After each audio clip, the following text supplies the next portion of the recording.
بسم اللہ الرحمن الرحیم اللہم انفعنا بما علمتنا وعلمنا ما ينفعنا اللہم الہمنا مراشد امورنا وقنا شرور انفسنا ربنا تقبل منا انک انت السمیع العلیم۔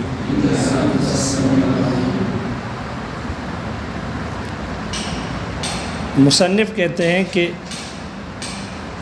یہ جو چاروں قسمیں ہیں، ظاہر، نص، مفسر، محکم، ان میں ویسے فرق تو ہے نہیں، ان کا فرق ظاہر ہوگا جب ان میں تعارض ہوگا۔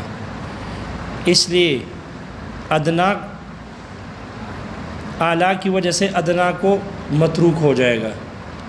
مصنف نے مثال نہیں دی، شارح نے مثال ذکر کی ہے سب کی، مصنف نے صرف نص کے مفسر کے ساتھ تعارض کی مثال کو ذکر کیا، نص کا مفسر کے ساتھ۔ اور مصنف نے کہا کہ جیسے کہ قلنا انہ اذا تزوج امرأۃ الی شہر، یہ جو مثال ہے، یہ مثال، یہ انہ متعۃ، یہ متعہ ہے، یعنی حکم میں متعہ کی طرح ہے۔ اس لیے کہ جو آدمی یہ سنے گا تزوج امرأۃ، قمر زمان نے کہہ دیا کہ انہ تزوج امرأۃ،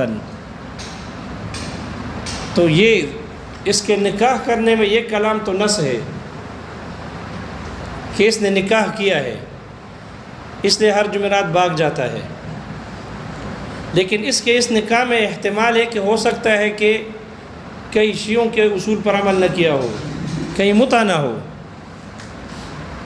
کیونکہ اس نے انہ تزوج یہ کہا تزوج امرأۃ، لہذا احتمال تھا، اور جس کلام میں احتمال باقی ہو تعویل کا یا تخصیص کا، وہ نص ہوتا ہے۔ اس لیے تزوج امرأۃ کہنے سے کلام تو ہے نص، لیکن احتمال کے ساتھ ہے۔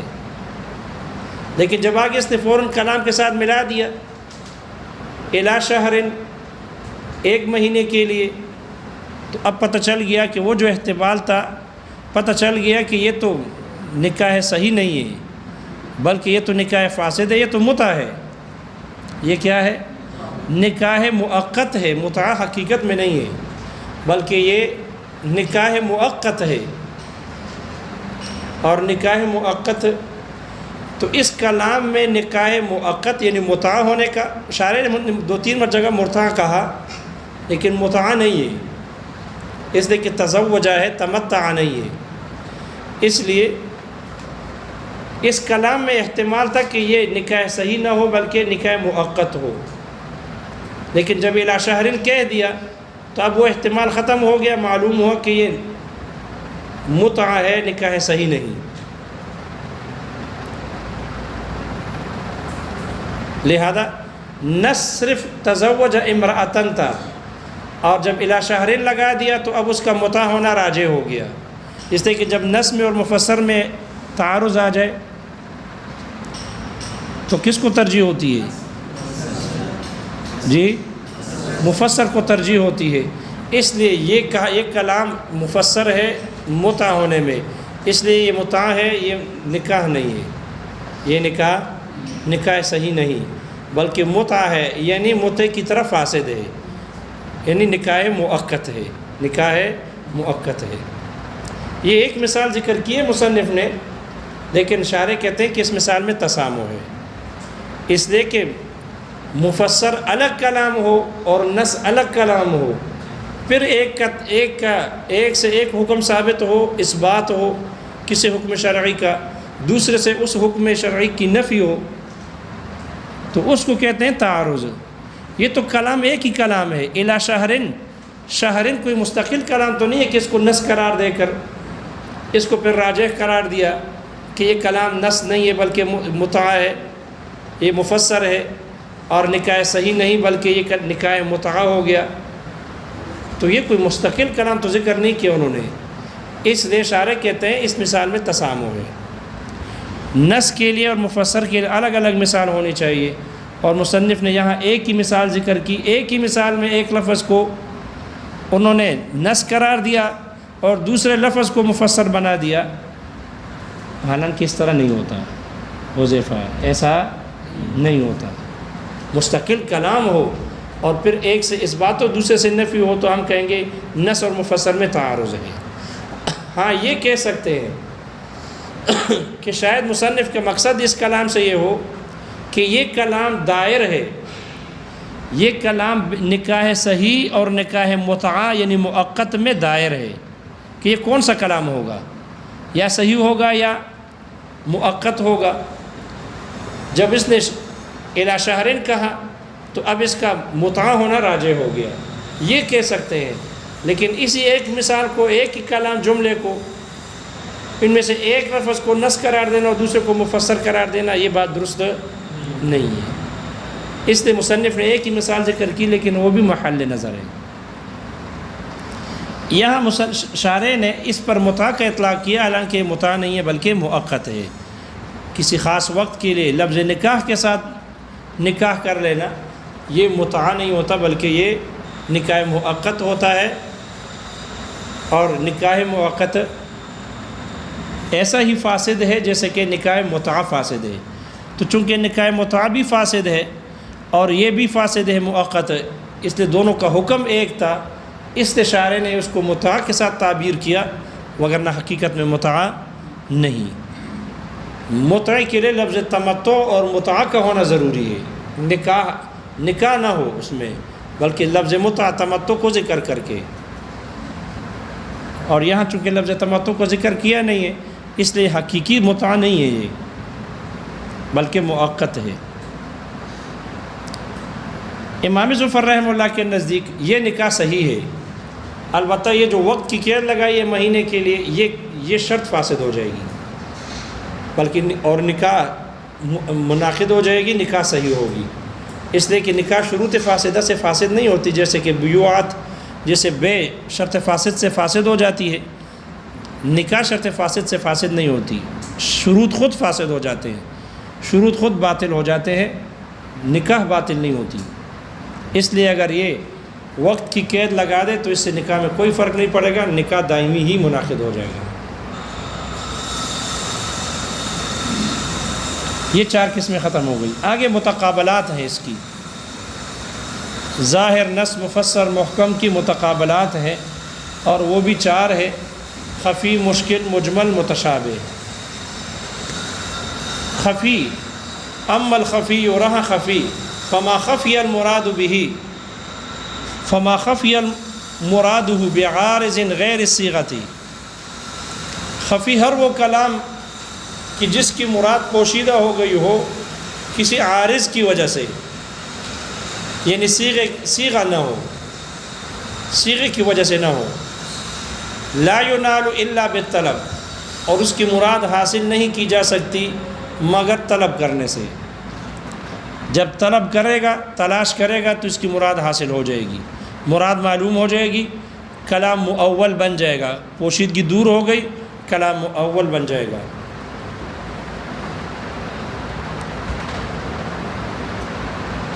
شارح کہتے ہیں کہ یہ جو خفی 4 قسمیں ہیں، خفی، مشکل، مجمل، متشابہ، یہ اسی ترتیب سے ہیں جیسے کہ ظاہر، نص، مفسر، محکم ہے۔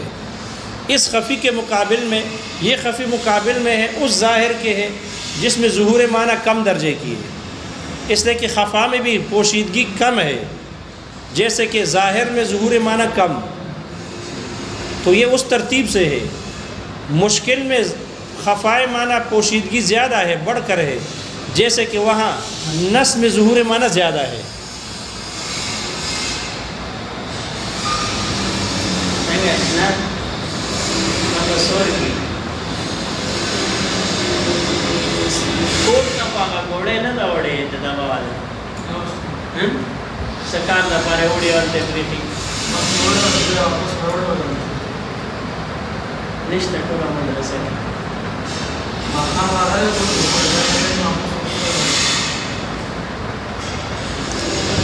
اسی طرح مجمل میں خفا پوشیدگی زیادہ ہے، مشکل سے بڑھ کر ہے، اور یہ اس مفسر کے مقابلے میں ہے جس میں ظہور معنی نص سے بڑھ کر ہے۔ اسی طرح یہاں متشابہ میں پوشیدگی سب سے بڑھ کر ہے، اور یہ مقابل میں ہے محکم کے جس میں قوت زیادہ ہے۔ ظہور معنی تو ظاہر بات ہے مفسر میں اور محکم میں اتنا ہی ہے، لیکن قوت میں جیسے محکم بڑھ کر ہے، اسی طرح معنی کی پوشیدگی میں متشابہ سب سے بڑھ کر ہے۔ تو یہ جو خفائے معنی کے اعتبار سے 4 قسمیں ہیں، یہ انہی کے مقابل میں ہیں، انہی کے مقابلے میں۔ اس کی مثال دی ہے، حصی مثال، یہ ایسا ہی ہے جیسے کوئی آدمی اپنے شہر ہی میں کہیں روپوش ہو جائے، چھپ جائے، نہ ہیئت تبدیل کیے نہ لباس تبدیل کیے، بغیر لباس اور شکل و صورت کے تبدیلی کے اپنے ہی علاقے میں کہیں روپوش ہو جائے، تو اب یہ مل نہیں رہا کہ کہاں ہے بندہ، لیکن جب تلاش کر لیں گے تو مل جائے گا۔ تو جیسے تلاش کرنے سے یہ آدمی مل جاتا ہے، ایسا ہی کلام میں پوشیدگی آ جاتی ہے، لیکن وہ پوشیدگی صیغے کے علاوہ ہے، صیغے کی وجہ سے نہیں ہے، عارض کی وجہ سے ہے۔ تو جو ہی آدمی تلاش کر لے گا اس کلام میں وہ پوشیدگی دور ہو جائے گی، کلام کی مراد ظاہر ہو جائے گی، وہی کلام جو پہلے خفی تھا اب مؤول بن کے ظاہر ہو جائے گا، کلام کی مراد ظاہر ہو جائے گی، لہذا طلب کرنے سے معلوم ہوگا۔ خفی میں جو پوشیدگی کی وجہ ہے وہ صیغے کے علاوہ ہے، اس لیے کہ اگر صیغے کی وجہ سے پوشیدگی کسی کلام میں آ جائے تو پھر وہ خفی نہیں ہے، وہ مشکل ہے، وہ مجمل ہے، وہ متشابہ ہے، اس کے صیغے کے اعتبار سے پوشیدگی ہے، اور ان میں صیغے کے اعتبار سے پوشیدگی نہیں۔ اس لیے جب کہا اما الخفی فما خفی مرادہ بعارض، یہ جو عارض کہا اس قید سے باقی تینوں قسمیں نکل گئی، مشکل، مجمل، متشابہ، تینوں نکل گئی، اس لیے کہ ان میں پوشیدگی صیغے کی وجہ سے ہے، عارض کی وجہ سے نہیں ہے۔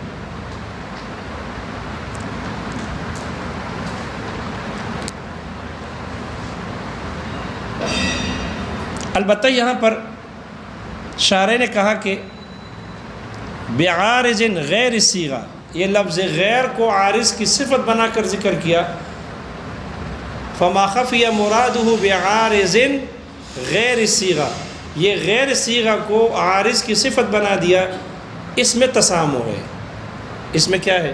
تسامح ہے۔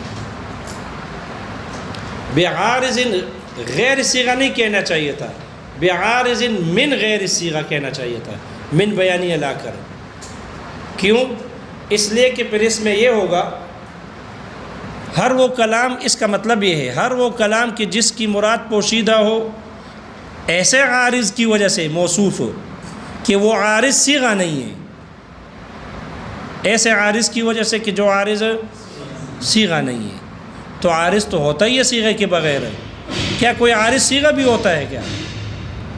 اس سے تو یہ پتہ چلتا ہے کہ خفی میں پوشیدگی ایسے عارض کی وجہ سے جو عارض صیغہ نہیں ہے، اور مشکل، مجمل، متشابہ میں پوشیدگی ایسے عارض کی وجہ سے ہے کہ جو صیغہ ہے، حالانکہ صیغہ عارض نہیں ہے، عارض تو وہ کہ جو صیغے کے علاوہ ہو، عارض وہ ہے جو صیغے کے علاوہ ہو۔ اگر ہم غیر صیغہ کو صفت بنا کر اس کو مجرور پڑھے اور عارض کی صفت بنا دے تو پھر یہ خرابی لازم آئے گی کہ عارض کا یہاں بعارض غیر صیغہ، اس میں پوشیدگی ایسے عارض کی وجہ سے آئی ہے جو صیغہ نہیں ہے۔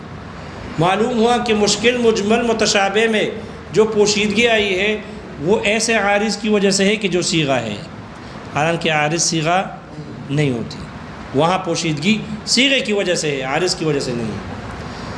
اس لیے شارح کہتے ہیں زیادہ بہتر یہ تھا کہ مصنف کہتے بعارض من غیر صیغہ، جیسے کہ علامہ شمس الائمہ الحلوانی رحمہ اللہ نے عبارت اسی طرح ذکر کی ہے، من بیانیہ لا کر، من بیانیہ لا کر، صفت نہیں بنایا، اب یہ اس کے لیے بدل بن گیا بعارض من غیر صیغہ، عارض کی وجہ سے، یعنی جو صیغہ نہیں ہے، جو صیغہ نہیں ہے، من بیانیہ لا کر، اور یہ بغیر طلب کے حاصل نہیں ہو سکتی۔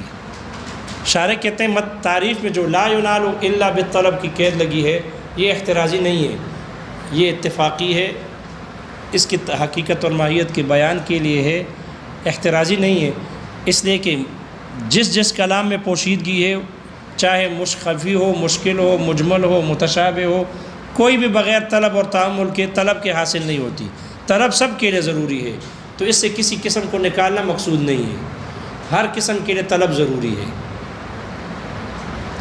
خفی کا حکم یہ ہے کہ اس میں غور و فکر کرنا ہے، جو کلام پوشیدہ ہو جائے تو اس میں غور و فکر کرنا ہے تاکہ اس کی یہ خفا کیوں ہے، پوشیدگی کیوں آ گئی، آیا اس میں معنی کی زیادتی پائی جا رہی ہے یا اس میں معنی کی کمی پائی جا رہی ہے۔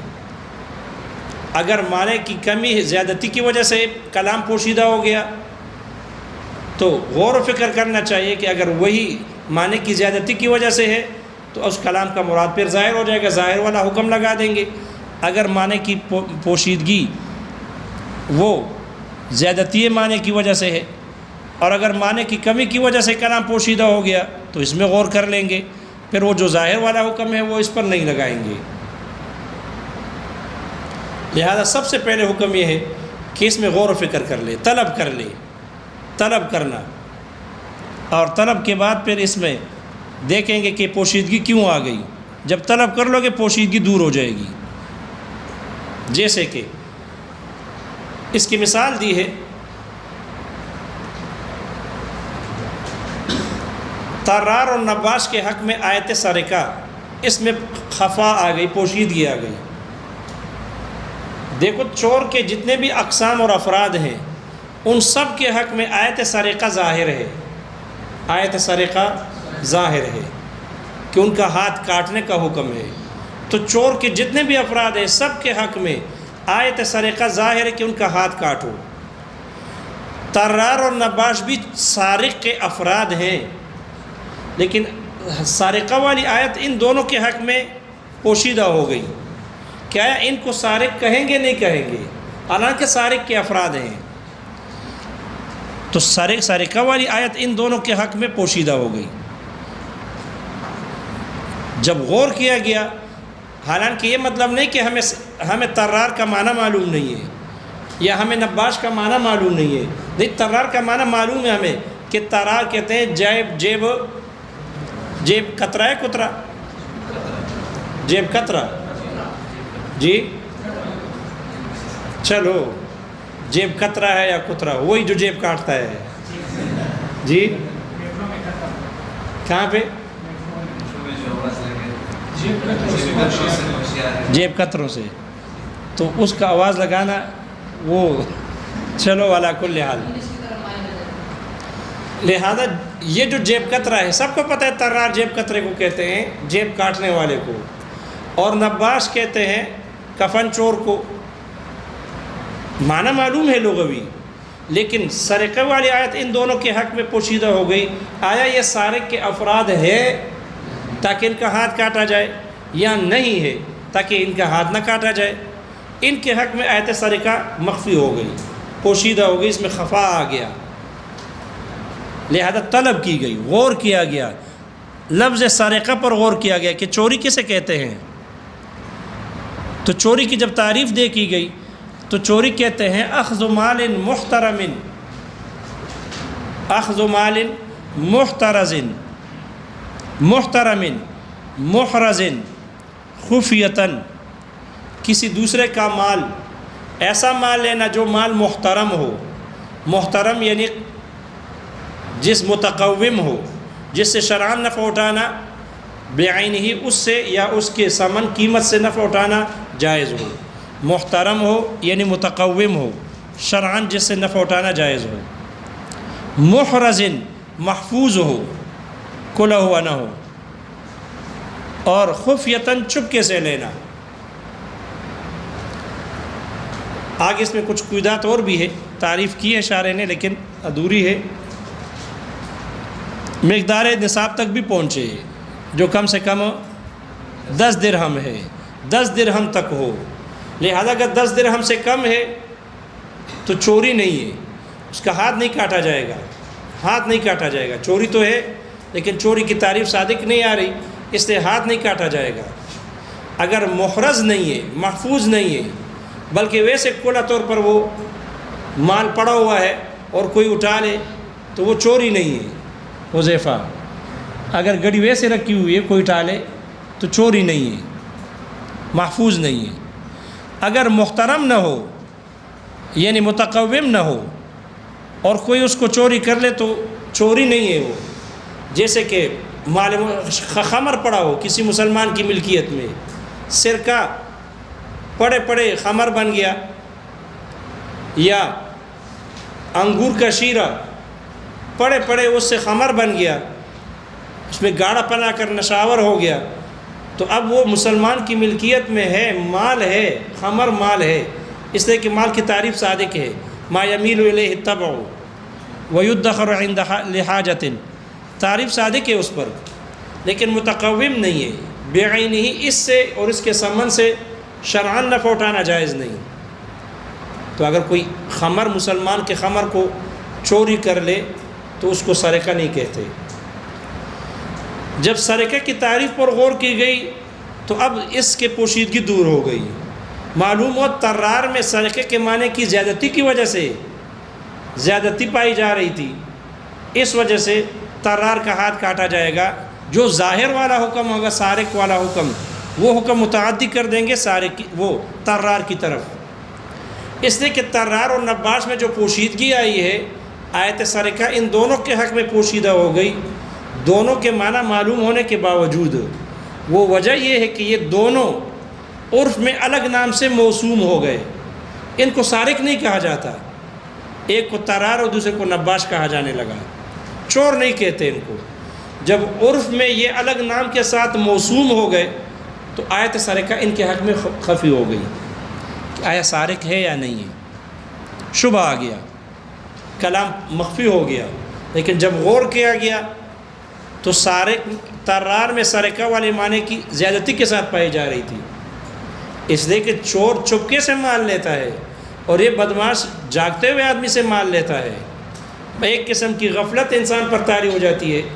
ایسی مہارت ٹریننگ ہے، ایسی ٹریننگ ہوتی ہے کہ آپ کے دماغ پڑتا ہے، آنکھیں نہیں، دماغ پڑتا ہے آپ کا، کہ ٹھیک ہے میری طرف دیکھ رہا ہے لیکن اس کا دماغ کہیں اور ہے، لہذا آپ کی تھوڑی توجہ تبدیل ہو جائے گی، پھر آپ دیکھنا اپنے حالات، دیکھو کیا ہوتا ہے، پھر کیا ہوتا ہے۔ شیخ منظور مینگل صاحب نے درس میں